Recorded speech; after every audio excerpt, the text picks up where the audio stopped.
நாம் என்னதான் உருண்டு பிறண்டாலும் ஒட்டுறது தான் ஒட்டும். இப்படி நினைக்கிறவங்களா நீங்கள்? உனக்கு எப்படி முடியும்? இதை செய்கிற அளவுக்கு உனக்கு திறமை இருக்கா என்ன? இப்படி அடுத்தவங்க சொல்கிறத கேட்டு குழம்பி இருக்கீங்களா? வெற்றிக்கு மிக முக்கியமான தேவை அறிவாற்றல் அப்படின்னு ஒரு பரவலான கருத்து இருக்குது. ஆனால் எல்லாத்தையும் விட வெற்றிக்கு முக்கியமான 3 காரணிகளை உலக புகழ்பெற்ற ஒரு பெரிய தலை சொல்கிறாரு. கேட்போமா? அன்பிற்கினியவர்களுக்கு வணக்கம். குரல் வழி உங்களோடு இணைந்திருப்பது ஆஷா பிரைட். உங்களை தேடிக்கொண்டிருக்கும் வார்த்தைகள் உங்களுக்காக, உங்களை தேடி என் குரல் வடிவில். ஜென் புதன் நேரத்துக்கு உங்களை அன்புடன் வரவேற்கிறேன். தத்துவ மேதை அரிஸ்டாட்டில் கிமு 384வது ஆண்டில் பிறந்தவர். பிளேட்டோவினுடைய மாணவர். இவர் 170 புத்தகங்களுக்கும் மேலே எழுதி குவிச்ச ஒரு சிறந்த எழுத்தாளர். அவர் எழுதாத துறையே இல்லை அப்படின்னு சொல்லலாம்.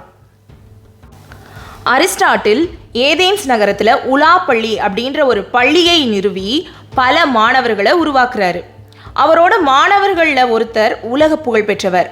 அது யாருன்னு உங்களுக்கு தெரிஞ்சிருந்ததுன்னா கமெண்ட் செக்ஷனில் சொல்லுங்கள்.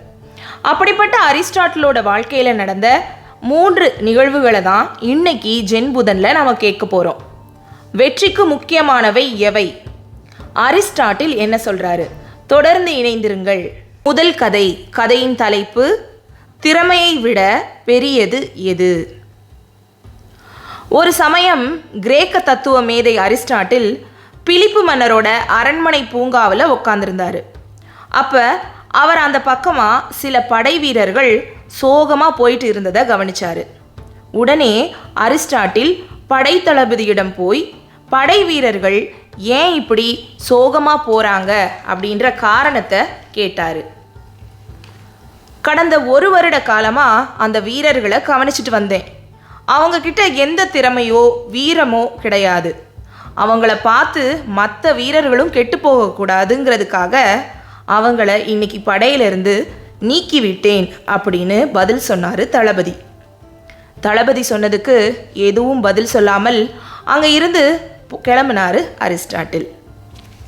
இந்த நிகழ்வு நடந்து 7 மாதங்கள் இருக்கும். அப்போ அந்த நாடு வேற ஒரு நாடோடு போர் புரிஞ்சிட்டு இருந்துச்சு. அந்த போரை அந்த படைத்தளபதி தான் தலைமையேற்று நடத்திட்டு வந்தார். போர் தொடங்கி கொஞ்ச நாட்களிலேயே அவரோட படைகள் பின்னடைவை பார்க்க தொடங்குச்சு. ஒரு நாள் படைத்தளபதியும் போரில் படுகாயம் அடைந்தார். அவ்வளவுதான், நாம் தோற்றுவிட்டோம் அப்படின்னு தளபதியும் மற்ற வீரர்களும் பயப்பட ஆரம்பிச்சாங்க. அந்த நேரத்தில் தளபதி எதிர்பார்க்காத மாதிரி ஒரு அதிசயம் நடந்துச்சு. தூரத்துல இருந்து 100 வீரர்கள் வேகமாக குதிரையில் வந்து அந்த தளபதியோட பக்கத்தில் நின்று எதிரியோட மிக திறமையாக போரிட்டு வெற்றியும் கிடைச்சிது அவங்களுக்கு. அப்புறம் அந்த படை தளபதியை குதிரையில் ஏற்றிக்கிட்டு தங்களோட கூடாரத்துக்கு போய் அவருக்கு சிகிச்சையும் கொடுத்தாங்க. தளபதிக்கு நடக்கிற எதுவுமே புரியலை. நடப்பது எல்லாத்தையும் குழப்பத்தோடு பார்த்துட்டு இருந்தார். அந்த நேரத்தில் அங்கு அரிஸ்டாட்டில் வந்தார். தளபதிக்கு இன்னும் குழப்பமாக தான் இருந்தது. இவர் ஏன் இங்கே வந்திருக்கிறாரு? இப்படி குழப்பத்தோடையே அரிஸ்டாட்டிலை பார்த்தார். அரிஸ்டாட்டில் படைத்தளபதியிடம் சொன்னார், சற்று அந்த வீரர்களை நல்லா கவனித்து பாருங்க.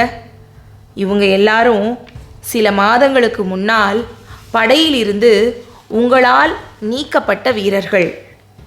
இன்னைக்கு உங்கள் உயிரையே காப்பாற்றும் அளவுக்கு திறமையானவங்களாக மாறியிருக்காங்க.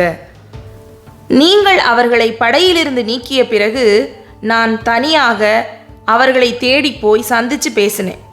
நாட்டுக்காக பணியாற்ற வேண்டும் என்ற ஆர்வம் அவங்களில் இருந்ததை நான் தெரிஞ்சுக்கிட்டேன்.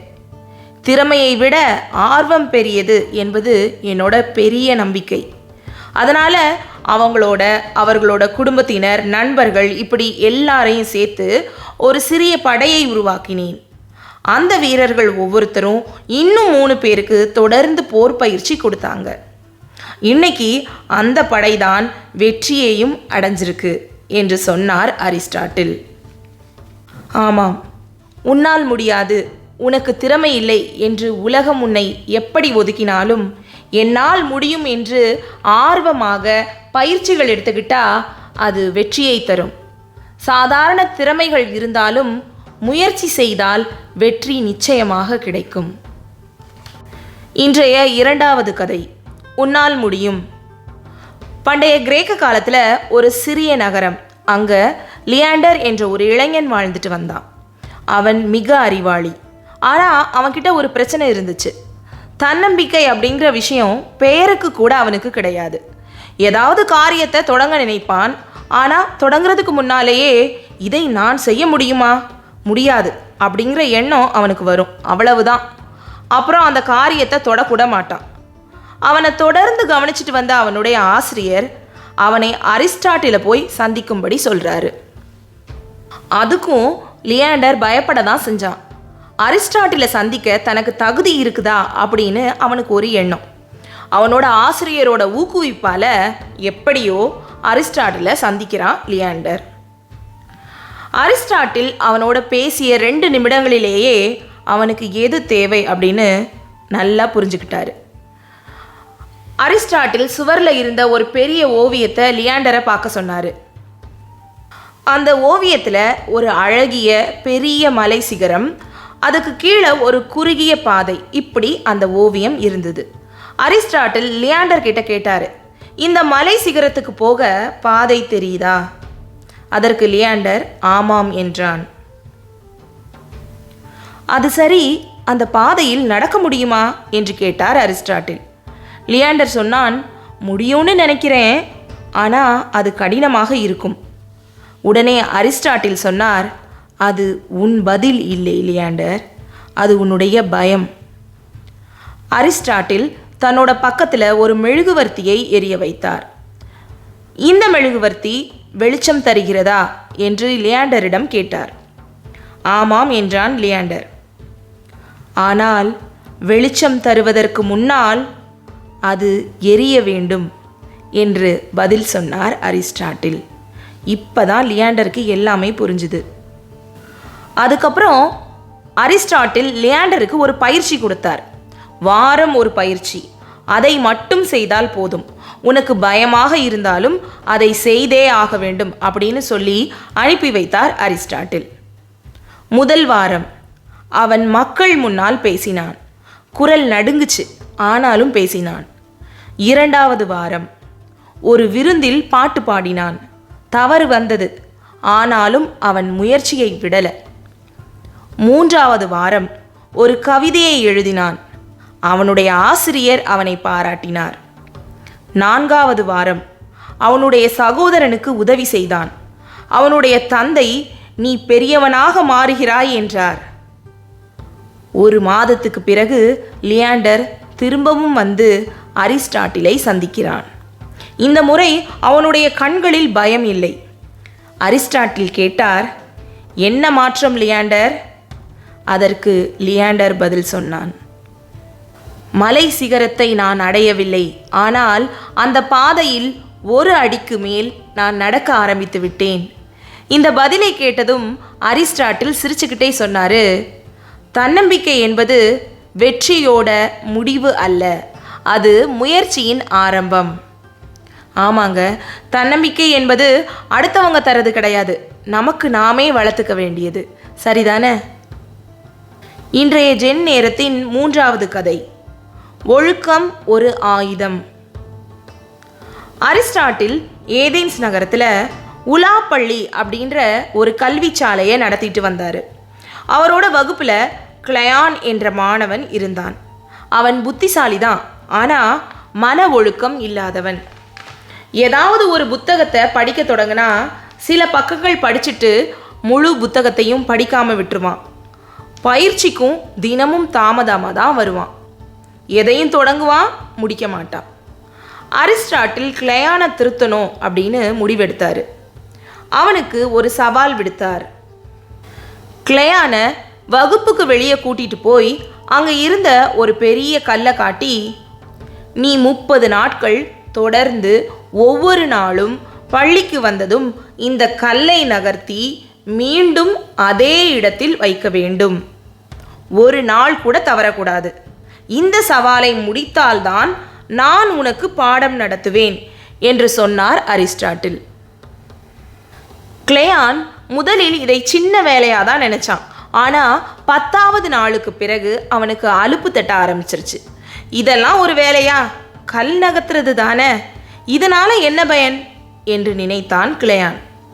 ஆனாலும் தன்னோட ஆசிரியர்கிட்ட கொடுத்த வாக்குறுதிக்காக சோம்பலை குறைச்சிக்கிட்டு எப்படியோ 30 நாட்களும் அந்த வேலையை செஞ்சு முடிக்கிறான் கிளையான். அன்னைக்கு அரிஸ்டாட்டில் வந்தார். இப்போது நீ கல்விக்கு தயாராக இருக்கிறாய் என்று சொன்னார் அரிஸ்டாட்டில். அதை கேட்டதும் அரிஸ்டாட்டில் கிட்ட திரும்ப கேட்டான் கிளையான். ஆச்சரியமா இருக்கு ஆசிரியரே, நான் வெறும் கல்லை தானே நகர்த்தினேன், அதுக்கு இவ்வளவு முக்கியத்துவமாக இருக்கு? அரிஸ்டாட்டில் சிரிச்சுக்கிட்டே சொன்னார், நீ ஒரு கல்லை நகர்த்தல, நீ உன் மனதோட சோம்பலை நகர்த்தி இருக்கிறாய். கட்டுப்பாடோடு கூடிய ஒழுக்கம் நீ போக வேண்டிய இடத்துக்கு உன்னை கண்டிப்பாக கூட்டிட்டு போகும். அதுக்கு பிறகு கிளையான் ஒவ்வொரு நாளும் திட்டமிட்டு வாழத் தொடங்கினான். பின்னாளில் உலா பள்ளியிலேயே ஒரு மிகப்பெரிய ஆசிரியராக மாறினான். ஆமாம், ஒழுக்கத்தினுடைய பாதை வெற்றியில் கொண்டு சேர்க்கும். இன்னைக்கு நாம் கேட்ட இந்த 3 கதைகளும் அறிவாற்றலை விடவும் வெற்றிக்கு மிக முக்கியமான 3 காரணிகளை சொல்லுது. முதல் காரணி ஆர்வம், 2வது தன்னம்பிக்கை, 3வது ஒழுக்கம். இந்த 3 காரணிகளும் இருந்ததுன்னா திறமை இல்லாமல் இருந்தால் கூட தொடர்ச்சியாக இந்த 3ஐயும் நம்ம கையில் வச்சுக்கிட்டோன்னா கண்டிப்பாக ஒரு நாள் வெற்றி நமக்கு நிச்சயம். இன்றைக்கு ஜென் நேரத்தில் நாம் கேட்ட இந்த 3 கதைகளும் உங்களுக்கு பிடிச்சிருக்கும்னு நான் நம்புகிறேன். நீங்கள் ஜென் கதை கேட்பதில் விருப்பமுடையவராக இருந்தீங்கன்னா இப்படிக்கு வானவில்லால் வலையொலி பக்கத்தை சப்ஸ்கிரைப் பண்ணிக்கோங்க. உங்களுடைய நண்பர்களோடும் பகிர்ந்து கொள்ளுங்கள். நான் இதுவரைக்கும் சொன்ன ஜென் கதைகள் எல்லாம் ஜென் கதைகள் அப்படின்ற தலைப்பில் பிளேலிஸ்ட்டில் இருக்குது. அங்கிருந்து சொடுக்கி நீங்கள் கேட்டுக்கொள்ளலாம். அப்படி இல்லை என்றாலும் இன்றைய இந்த காணொளியினுடைய டிஸ்கிரிப்ஷனில் லிஸ்ட்டாக எல்லா கதைகளையும் கொடுத்திருக்கிறேன். அங்கிருந்தும் சொடுக்கி நீங்கள் கேட்டுக்கொள்ளலாம். உங்களுடைய மேலான கருத்துக்களை எனக்கு பின்னூட்டத்தில் தெரிவியுங்கள். தொடர்ந்து இணைந்திருப்போம், மகிழ்ந்திருப்போம், நிறைந்திருப்போம். நன்றி.